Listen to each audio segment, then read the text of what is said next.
Hello, beautiful soul tribe. Thank you so much for being here with me today, tuning in to yet another episode of A Soul's Voice. I am so proud of you for showing up for yourself, for getting through last year, and now we're entering a new year. Pat yourself on the back. Yay, you've made it. And although we've entered a new year as in 2025, officially new year, if you're in tune with the cycles of earth and how God has created us to be, New Year doesn't officially start until springtime. So you still have time to set those goals, to hone in and focus on what you want before springtime comes along and the cycle of love and renewal starts to really bloom and take place. Although we have started a new year, I've been sensing like energies that have been already coming in, trying to distract us, trying to get us to fall back in old cycles or old habits and routines. There's been a lot of tragedies already taking place as the new year has begun. So I want to send a prayer out for those affected all over the world at the start of 2025. But I'm also hearing be very determined with your faith this year.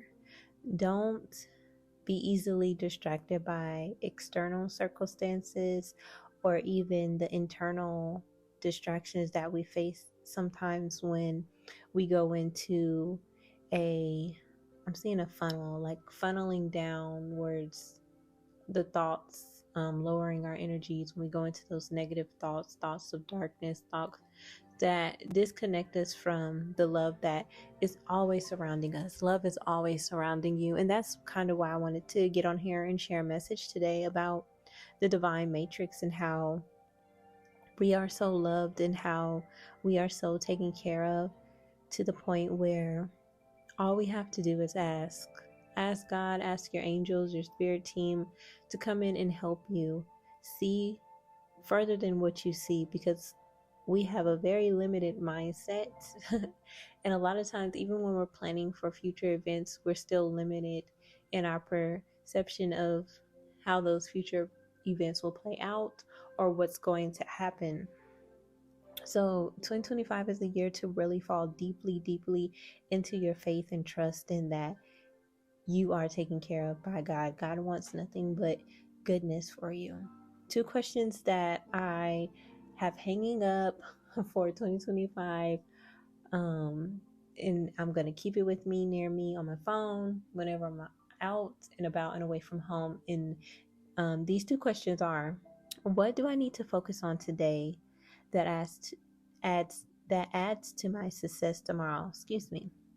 And how can I create this love in my life today? So how are you creating love, happiness, success in your life today? Because we're not supposed to worry about the future. In a lot of religious texts, it says that God says only worry about today. Tomorrow is already taken care of. Yesterday has already passed, because there's something to be said about our power, our awareness, our intention, our action in the now state, because what we do now drastically changes what can occur in the future. Even those small changes we make, as like drinking more water or choosing to wash our face, taking a shower, those things add up over time because you're taking care of yourself. Versus like if you don't brush your teeth every day, or not eating the right food, like, yeah, in that moment in time you think it's not affecting you, but later on you'll see those effects starting to take place. So that's how important being present and in the now is.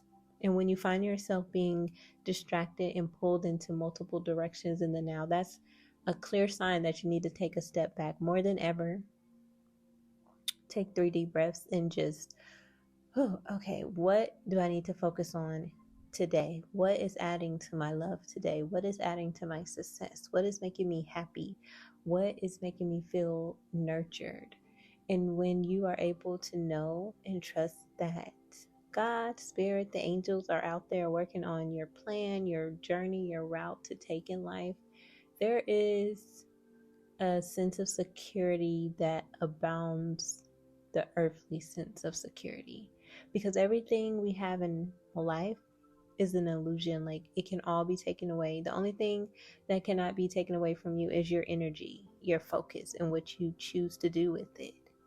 So choose to do things that uplift you and uplift your lifestyle and uplift others around you. And really, the focus should be on you in 2025, because I know we often get the negative notation around selfishness, but selfishness is an act of self love.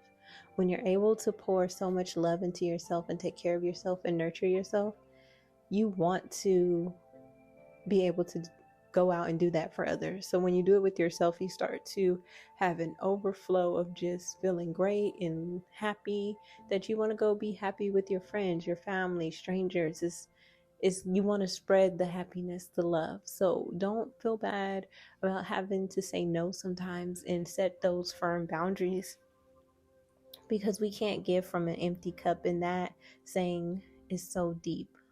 It's really deep. You cannot give to others what you don't have.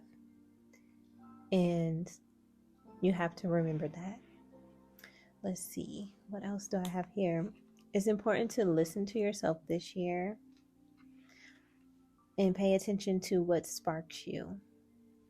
I know a lot of times in the midst of transforming and, healing and letting go things and finding new things, we get confused of like, what should I be doing, or does this really make me happy?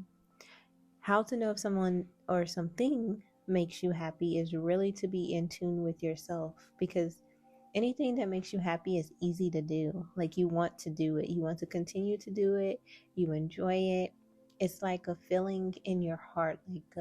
For me, it's like a spark. Like, I can feel my inner child smiling. I'm silly. I'm like carefree. It's like not overthinking it, especially when it's around like a person. You can easily tell if that person makes you happy or not, because if you're constantly in your head like, oh, did I say this wrong, or I hope I don't do this, I hope I don't offend them, or you're just overthinking everything you do with that person, then more than likely that person's probably not the person for you. Because when you're really enjoying your time with someone, you feel comfortable. You can, like, there's a releasing within your muscles, within your body. It's like a fresher breath. Like, you can just exhale and like have fun. And that's similar to things that you want to do. Like, if you don't want to go to work, you will have a tenseness in your body. You have thoughts like, oh, here we go again. Your brain is already like complaining and you haven't even left the house. So you should know, like, this job is not making you happy. This is not for you. And don't be afraid to walk away from those things that are not making you happy. And ask yourself, like, why is this not making me happy? Because sometimes we place our happiness too much on outside things instead of really getting to the root of why we're not happy. Sometimes we think it's other people when it's really ourselves holding ourselves back. So always ask yourself, like, am I placing too much demand on this thing outside of myself? Am I the person holding myself back? And usually the answer is yes, because we are powerful creators and we create everything in our life. All right, guys, I think this is the ending of the episode. I hope this episode has been encouraging, loving, giving you peace, hope, and some clarity. And as always, I will see you all in the next episode. Bye for now.